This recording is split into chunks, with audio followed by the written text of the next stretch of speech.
Hey guys, this week is going to be pronoun week. So we're going to talk about popular pronouns and how important they are to your actual education. Okay, first of all, you have your basic singular and plural pronouns. So singular we know means just one. So some examples of some singular pronouns are I, because there's only one of you. You can either actually be singular or plural, depending on if you're talking to one person or more than one person. Me, he, she, it. You can also have him or her. Those are some examples of some singular pronouns, just because there's only one. Now, plural pronouns mean more than one. Again, you, I could say to the whole class, all right, you need to pull out a pencil. And I'd be talking to all of you. We, them, they, us. Those are some examples of plural.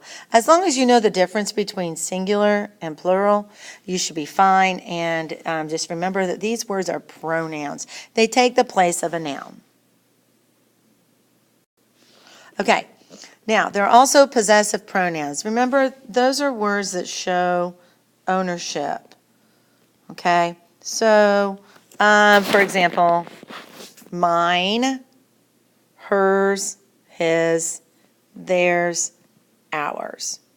So those are possessive pronouns that you'll be seeing throughout the week. Just remember they show ownership.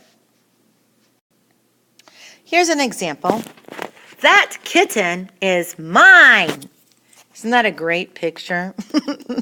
Okay, so that's just an example of when you use a possessive pronoun.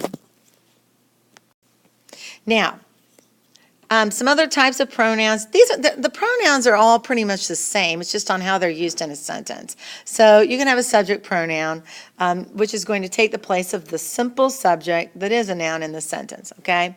So I'm going to give you an example on the next slide, and you can kind of see how it's used. Okay, so, for example, Mrs. Lazar is laughing. All right, ha ha. All right, so we have, instead of saying Mrs. Lazar is laughing, you can say she is laughing. Again, these are ambiguous pronouns, but for some odd reason, the state wants you to really dig into those pronouns, even though just like to know how to use them and know what they are.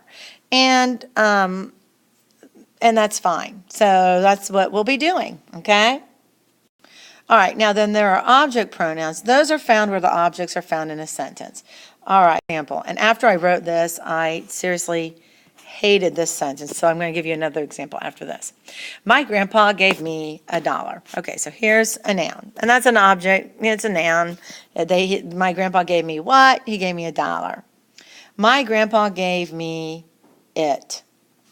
Okay, we know it is ambiguous as well, but it does take the place of $1 because when you use a pronoun, $1 is a thing, so it would be it. Okay, here's a better example. I bought a violet purple pencil for Kennedy. All right, Kennedy is a noun. This is a prepositional, whoops, Okay, this is a prepositional phrase for Kennedy. So the object of the preposition is always a noun or a pronoun. Oh, did you hear me say object? Yes. So we're going to need to use an object pronoun. So we used her. I bought a violet purple pencil for her.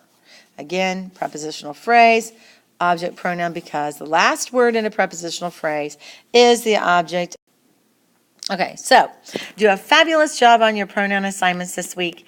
Thank you for all your hard work, and I'd like to make sure you use some really legible handwriting and stay in those margins all week long.